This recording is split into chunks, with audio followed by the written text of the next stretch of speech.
Okay, next, take a look at the last section, which is on the Bayes theorem. So the Bayes theorem is an application of conditional probability.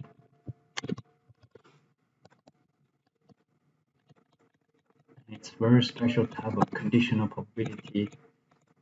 Definitely review the concept about conditional probability, how to better understand the condition, the Bayes theorem. So in the Bayes theorem, we have two types of probability. First one is a prior probability. Basically, it comes from the initial condition. The initial probability value originally obtained by before any additional information is obtained. So initial state or initial condition. Probability coming from the initial condition.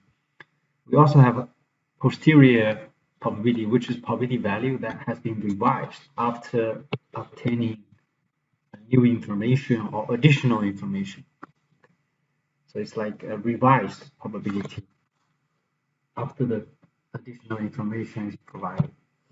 So the probability of event A, given that event B have subsequently occurred, is probability of A given that B occurs is conditional probability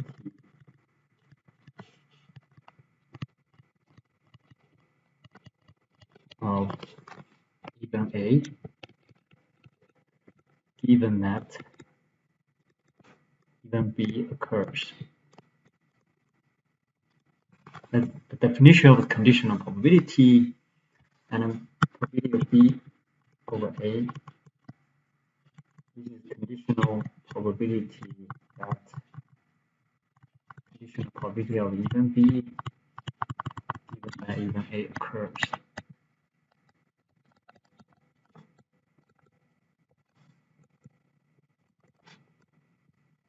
And these two are totally different.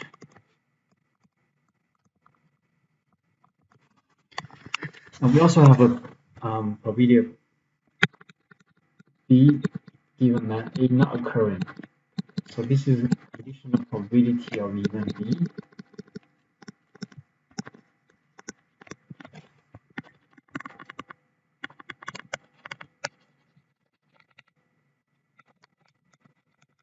given that event A did not occur.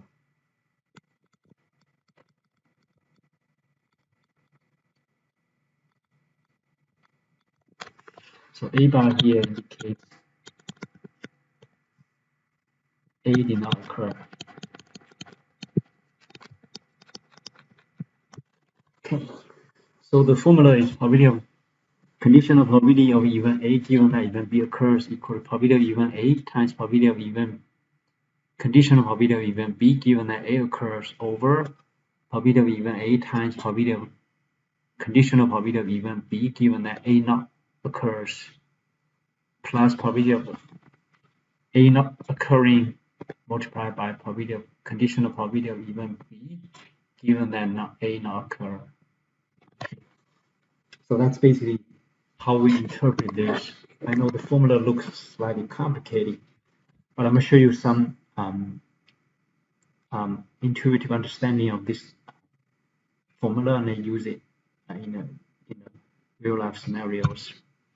So Bayes theorem generalized the preceding formula used exactly two categories for event A, but the formula could be extended to include more than two categories, right? Could be 3 or 4 categories, and then we always must make sure those multiple events satisfy two important conditions. First one is this event must be disjoint, meaning there's no overlapping. They are disjoint events. Also, the events must be exhaustive, meaning that all these events combined includes all possibilities. So if you sum up the total probability, equal to 1. That's what this second condition is about. So all those events include all possible outcomes. So total probability equal to 1. Now think about this. Let's say Dr. Foster remembers take his umbrella with him 80% of the day.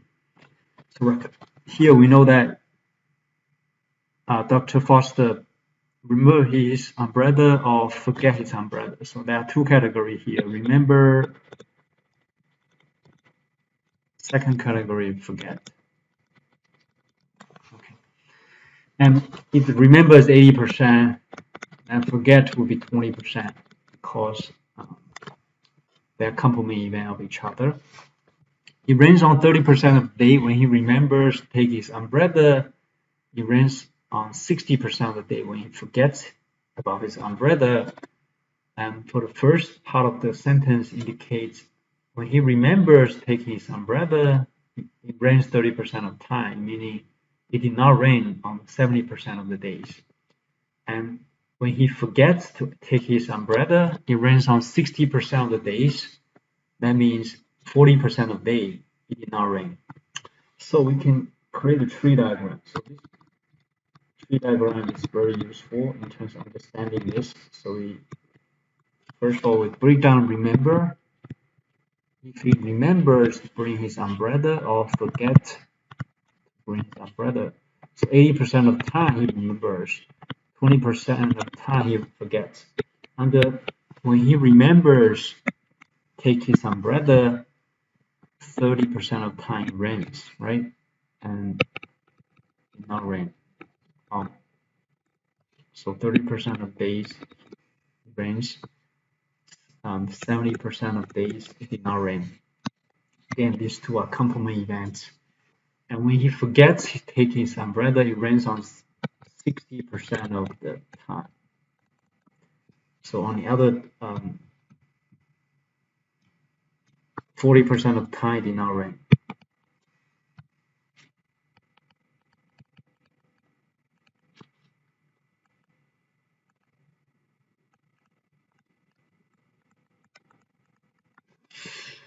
Now the given conditional probability here is what is probability that he remembers his umbrella when he rains. So he remembers given that when meaning it's a given condition in range,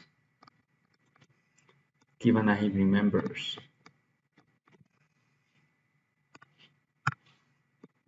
So this is how we set up the conditional probability. So if you're gonna look into when he remembers he rains, right? Forgets also rains. So we're looking at percentage of the time when he remembers umbrella when he rains. So percentage of that will be 80% times 30%, dividing by 80% times 30%, plus the other condition when he forgets also rained. So you want to find out the percentage under the given condition that it rains and he remembers. He may forget. Okay, so 20% times 60%. Okay, so 30% is 0.8 times 0.3 over 0.8 times 0.3, adding 0.2 times 0.6. So this is 0.24 over 0.24 plus 0.12 is 0.36. We simplify it to third. If you want to turn it into percentage, it will be 66.7%.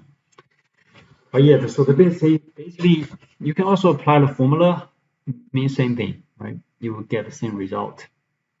But we just try to understand this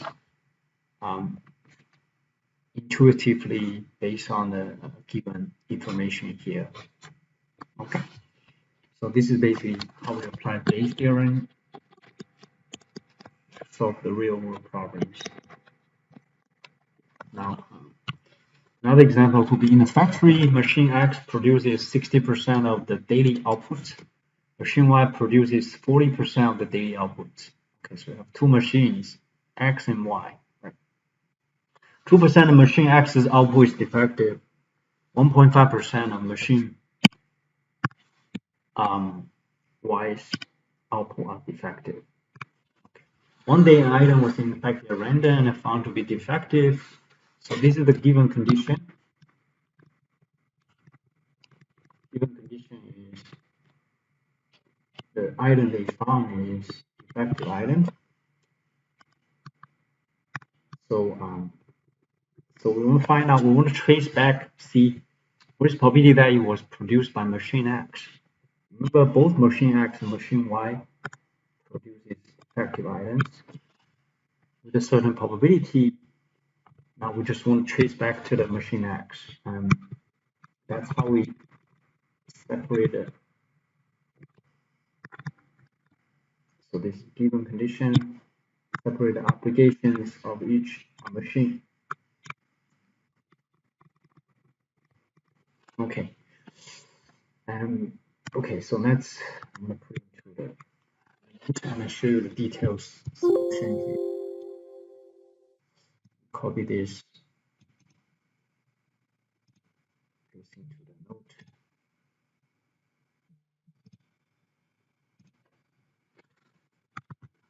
Okay, and first of all, let's draw the tree diagram. It's very useful tool to have.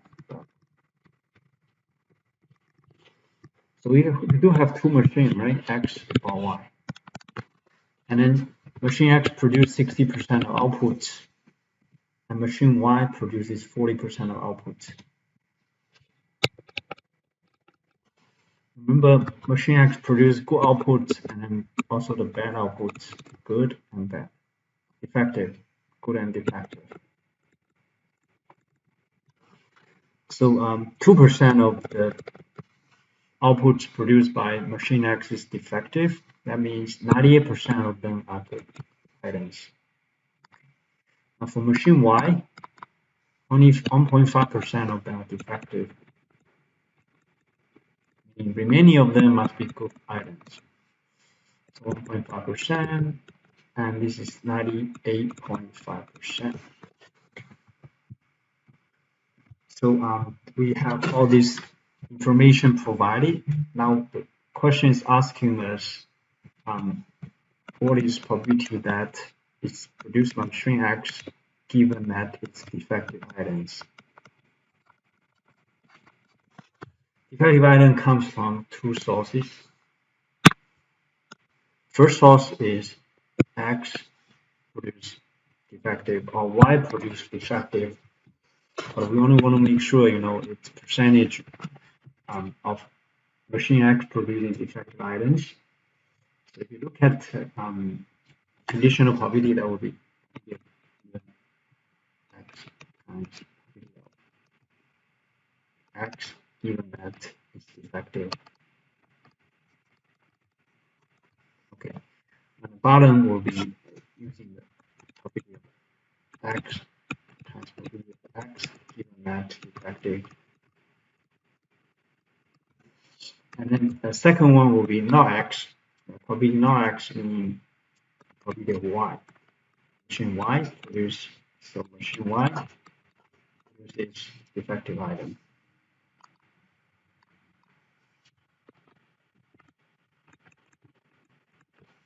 Okay, so we look at this probability of X. Machine X produces 60% of outputs, and out of 60% outputs, 2% are defective, so multiply by 2%. On the bottom, so the first part is the same, 60% times 2%. The other part, probability of Y, which is 40%. Probability of machine Y produce defective item is 1.5%. Okay. So now this is 0.6 times 0.02 over 0.6 times 0.02 plus 0.4 times 0.015. This is 0.012. Top, this is 0.012 plus 0.4 times 0.015 is 0.006. Okay. Now if you simplify, it will be 0.012 over 0.018. Reduce it to the, again, it's 2/3 chance. If you look at it, it's 66.7% in between the percentage. Because this is the conditional probability you're looking at, right? So Again, in order to solve any conditional probability problem, application problem, like in this case using the Bayes theorem, we draw a tree diagram and then summarize what a given condition are, and then you can solve it step by step. And that's pretty much what we have here on PowerPoint.